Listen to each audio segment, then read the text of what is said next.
Hiya lovelies, or welcome if you're new here. I'm Linz. So we are going to be making a roast pork tenderloin today. Tenderloin in the air fryer.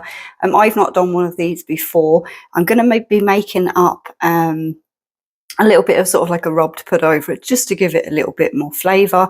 Also, I'm going to try something that I'm not sure is going to work, but we will see as we go. So I'm just going to bring these down first. Now I have here just one onion, and it's kind of sliced up into bits like this. The first thing I'm going to do is just take the crisper tray out of the drawer and I'm going to throw it into there. Now just with, hold on, not prepared. Just going to give that a little bit of a coat with some oil. Now my thinking is this will kind of cook down nicely underneath. We shall see if it works, I don't know. And the rub mix I'd normally put onion powder into, but I don't actually have any today. So we're going to leave it like that. Now I'll just bring this over a wee bit. So into just a wee bowl here. First of all, I am going to be putting some olive oil. No, I'm not going to put olive oil. I'm going to be putting vegetable oil because I don't have any olive oil. So we just want maybe a tablespoon, not too much. Then I am going to be adding, now again, I am deviating because this was supposed to be Dijon mustard, but we're just using this cheap old English one here. And I am going to be using there around about half a teaspoon. I want to put it in with that, and we're going to mix it all together. So this is just kind of one of them really winging it kind of situations. I have some smoked paprika, and I am going to be putting 1 tablespoon. I love this stuff, so this is what I'm going to be using.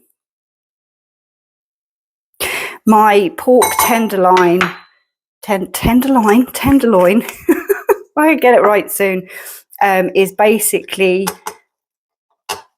I'll just give you a quick look. That's it there. Now, I'm not going to be doing anything overly fancy with it, like trimming off any of the excess fatty bits. To be honest, I don't mind them. They crisp up nice normally. So I have some garlic granules now, and I'm just going to be adding half a teaspoon of them, or give and take. I want half a teaspoon of black pepper.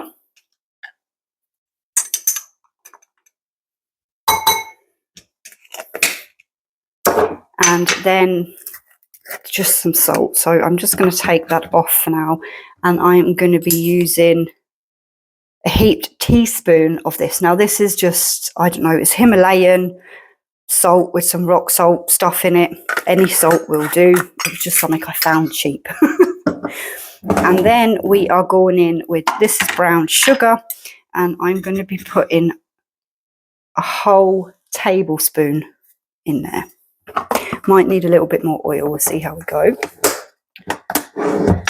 Just move all this. And we're just going to mix. Yeah, I'm going to need some more oil.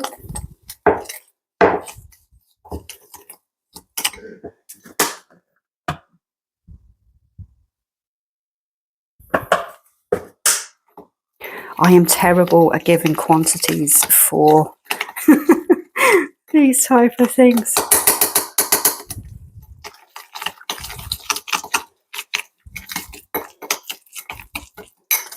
I reckon that's going to be about near enough. Now we're going to bring over this, and what I'm going to do, because this is going into the drawer, is I'm going to have to cut this in half because it's not going to fit, I think. So yeah, we're just going to cut that in half. We're just going to have to get the hands in, I'm afraid, with this one, and then we'll go and wash it off.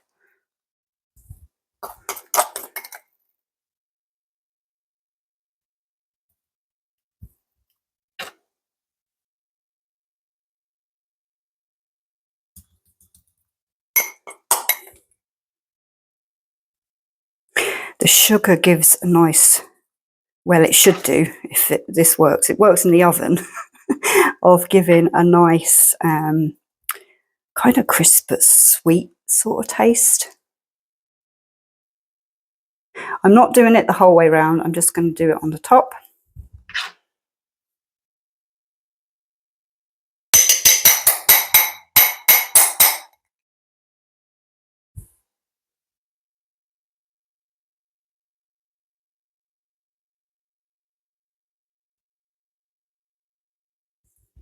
Now, I am just going to go over and wash my hands, and we'll be back then.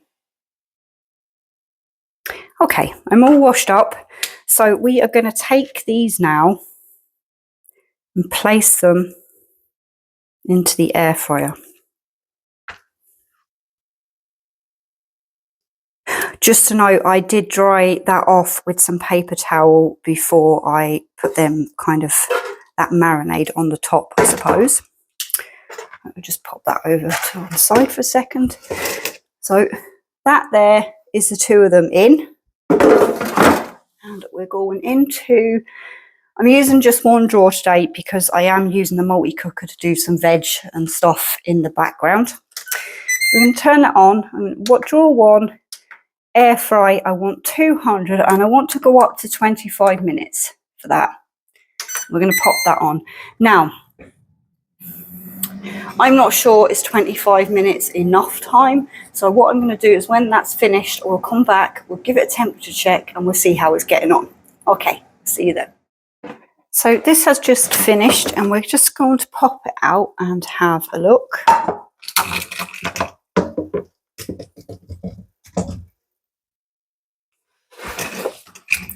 Give it a temperature check. Now I want a temperature over 63 Celsius.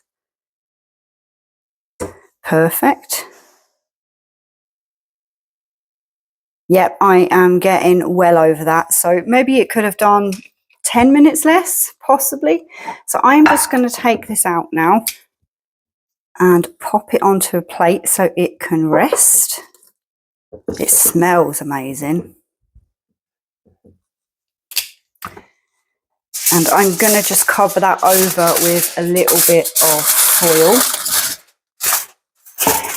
Now, this is where quite a few of you might cringe. If I can get this crisper tray out, we'll check on them onions underneath.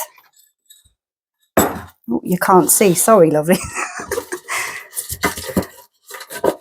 So that is fine for me. Now, this is what I'm saying, a few of you might cringe, but this is just really basic, your instant type gravy mixed up.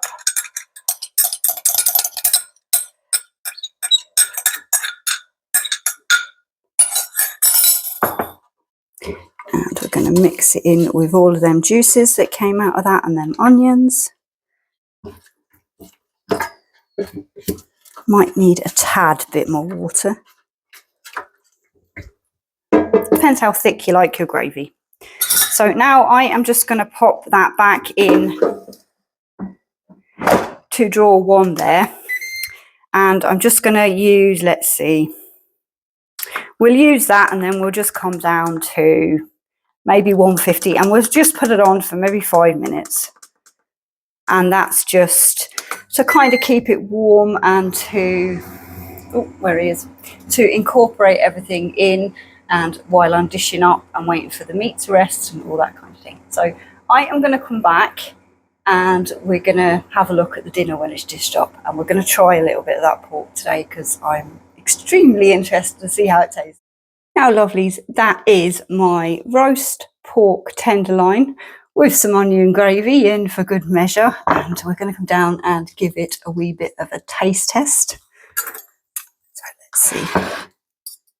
I'm glad that gravy worked. Oh, look, that's really, really tender. I kind of knew that when I was cutting into it anyway. And if you can hear him in the background, somebody else is thinking it tastes or it smells very nice too. So hold on now.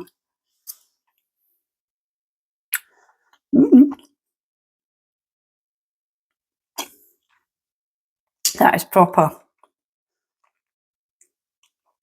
You can really taste all them kind of bits we mixed up in the beginning to put on for the marinade. Definitely very nice. Just in case you're wondering about my veg, I just done some potatoes and some carrots in the multi-cooker, which I will do a video on at some stage for, let's say, some basic type potatoes, veg and all that kind of thing in the pressure cooker. So lovelies, thanks very much again for spending some time with me. It really does mean the world. I hope that wherever you are, you're having a good day, night, or, you know, yourself. And I will talk to you all hopefully down in the comments over on another video. And I'm just going to say bye for now and take care.